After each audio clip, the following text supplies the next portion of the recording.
ካሙዙ ካሳ ምንድነው የሆነው? ምን ነክቶትስ ነው? ከታች የያዝኩት ግጥም እሱ የፖስተው ነው ብለው ሲያዘዋውሩት በጭራሽ ነው ያላመንኩት። በሱ ስም በከፈቱት ፌክ አካውንት ፖስተውበት ይሆናል ብዬም ነበር ያሰብኩት። ለማንኛውም ብዬ ወደሱ አካውንት ገብቼ ሳየው ግን ራሱን ነው የፖስተው። በፍጹም አያደርገውም ብዬ ስላሰብኩ የሌለን የደነገጥኩት ይላል የዚህ ጽሑፍ ባለቤት።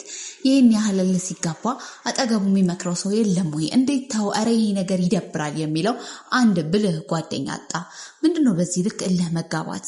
እኔ ካሙዙ ለምን መንግስት ይደግፋል ብለው ከሚቃወሙት ውስጥ አይደለውም። መብቱ ነው የፈለገውን መደገፍ። ብልጽግናን ወክሎ ምርጫ መወዳደርም እንደዛው። ዶክተር አብይ ብልጽግናም ለእኔ ተመችተውኛል ብሎ ካመነ ይመቸው።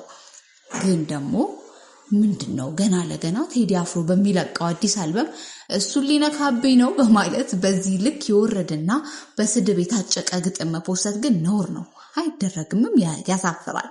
አብረው የሚሰሩ ሌሎች ባለሙያዎች ራሱ ምን ይሉሃል? በዚህ ልክ ናና ግጠመኝ ማለት ማንን ሊጠቅም ነው? ማንንስ ለማስደሰት? በዚህ ልክ ራስህን ማዋረድና መስዋዕት የምታደርገው ምንድነው? በዚህ ልክ የብልጽግና ተጠሪ እኔ ብቻ ነኝ ማለት። የተመቸህን የፖለቲካ አመለካከት መደገፍም ሆነ ማራመድ መብት ነው። ሌላውም ህዝብ እንደዛው።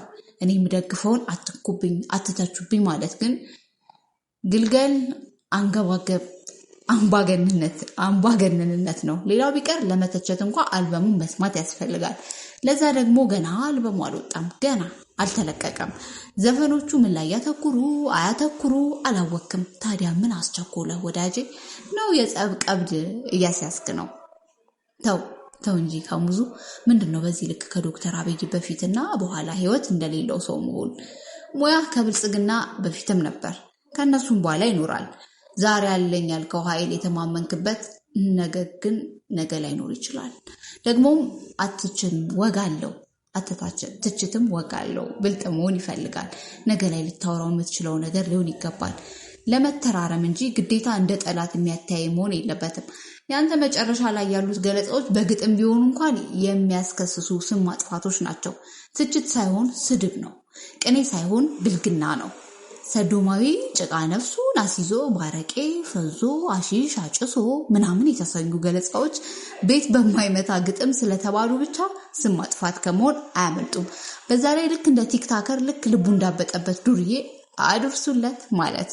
ይልቅ ብራዘር፣ አንተን የሚወድ ሰው ካለ ያልከውን ግጥም ለቴዲ አፍሮ ማድረስ ሳይሆን በመጀመሪያ አንተን ይዞ የለጠፍከውን የስድብ ግጥም አስጠፍቶ ወደምትረጋጋበት ቦታ ሊያደርስ ነው የሚገባው ይላል የዚህ ጽሑፍ ባለቤት ሙስተጀብ። እንኳን ደህና መጣችሁ ወደ ማልቲቪ